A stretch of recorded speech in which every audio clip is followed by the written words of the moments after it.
Assalamualaikum warahmatullahi wabarakatuh. Perkenalkan, saya Hayun Rosada, calon guru penggerak Angkatan 6 Kota Pekalongan dari SMP Negeri 12 Pekalongan. Pada kesempatan kali ini, saya akan memaparkan koneksi antar materi, kesimpulan dan refleksi modul 1.1 Pemikiran Ki Hajar Dewantara. Pada kesempatan kali ini, saya akan merefleksi diri saya dengan 3 pertanyaan. Yang pertama, apa yang saya percaya tentang murid dan pembelajaran di kelas sebelum mempelajari pembelajaran modul 1.1? Yang kedua, apa yang berubah dari pemikiran atau perilaku saya setelah mempelajari modul 1.1? Dan yang ketiga, apa yang bisa segera saya terapkan lebih baik agar kelas saya mencerminkan pemikiran Ki Hajar Dewantara. Sebelum mempelajari modul 1.1, saya percaya bahwa dalam pembelajaran di kelas, yang pertama, murid kurang antusias dalam pembelajaran. Saya sering menjumpai bahwa ketika saya menjelaskan, sebagian murid malah bergurau dengan temannya. Ini menandakan bahwa murid kurang antusias dalam pembelajaran yang saya sampaikan.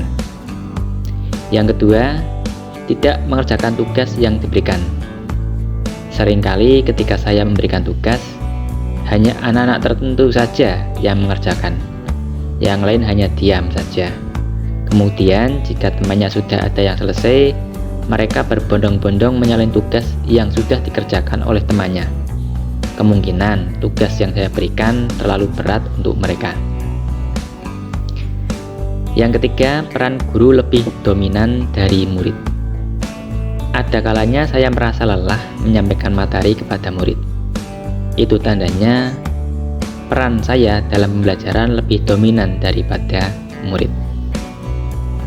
Yang keempat, guru memaksakan kehendak.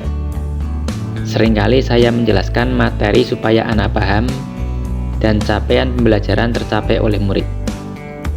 Saya merasa gagal jika murid saya tidak mampu menjawab asesmen yang saya berikan, atau para murid mendapatkan nilai rendah. Dan yang terakhir, kurang memahami karakteristik anak.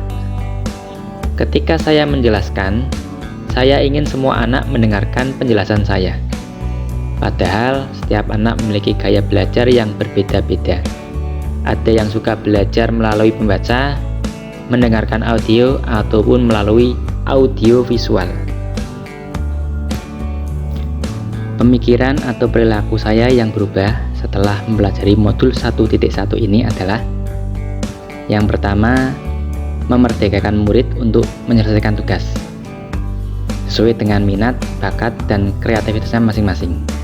Misalkan dalam menceritakan pengalaman pribadinya, anak-anak bisa membuat teks narasi, geguritan, cerita bergambar, vlog, atau yang lainnya sesuai dengan minat, bakat, dan kreativitasnya masing-masing.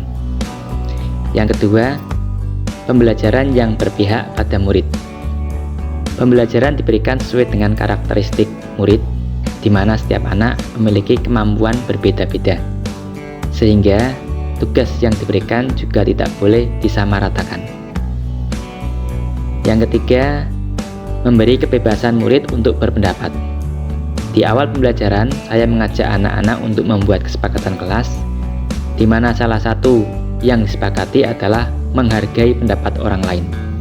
Jika ada pendapat yang salah, tidak boleh ada yang menyalahkan atau bahkan membuli, karena semua masih dalam proses belajar. Kebebasan berpendapat ini juga termasuk kebebasan memberi pendapat terhadap guru tanpa rasa takut. Yang keempat, pembelajaran yang kreatif dan inovatif. Salah satunya melalui permainan anak. Karena salah satu kodrat anak adalah bermain. Anak bisa belajar sambil bermain dengan menembangkan lagu-lagu dolanan Jawa, misalkan gundul-gundul pacul, lir-ilir, atau lainnya. Di mana lagu-lagu dolanan Jawa tersebut selain membuat anak bahagia, juga tergantung makna filosofi yang mendalam dalam pembentukan budi pekerti. Penerapan yang segera saya lakukan agar kelas saya mencerminkan pemikiran Ki Hajar Dewantara yaitu: 1. Merancang pembelajaran yang menyenangkan. Salah satunya dengan permainan. Bermain adalah salah satu kodrat anak. Seandainya dilarang untuk bermain, anak pasti akan berusaha meluangkan waktunya untuk bermain. Banyak permainan-permainan anak Jawa yang biasa dilakukan sehari-hari yang bisa diterapkan dalam pembelajaran muatan lokal bahasa Jawa yang saya ampu. Yang kedua, penerapan unggah-ungguh untuk membentuk budi pekerti. Pembelajaran budi pekerti sangat identik dengan mapel bahasa Jawa yang saya ampu. Mapel yang kaya akan unggah-ungguh atau tata krama di dalamnya, di mana dari ragam bahasanya ada ngoko dan kromo. Ngoko digunakan untuk bicara dengan teman sebaya, sedangkan kromo digunakan untuk menghormati orang lain, khususnya orang yang lebih tua.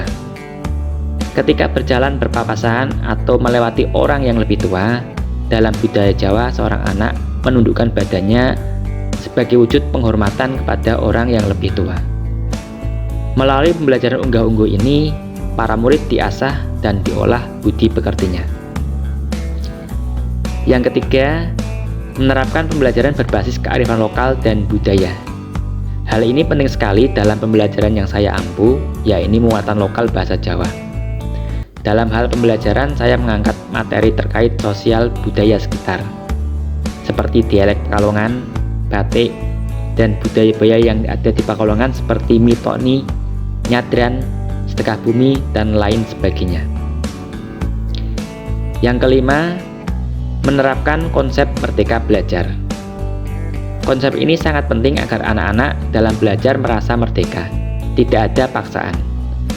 Tentu saja merdeka belajar di sini bukan belajar semaunya anak, tetapi tetap harus ada tuntunan dari guru dalam belajar, agar anak bisa menjadi manusia yang merdeka, baik lahir maupun batin.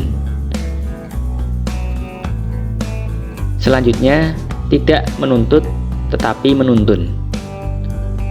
Dalam hal ini, seorang guru berperan sebagai among. Ki Hajar Dewantara juga mengibaratkan guru sebagai seorang petani.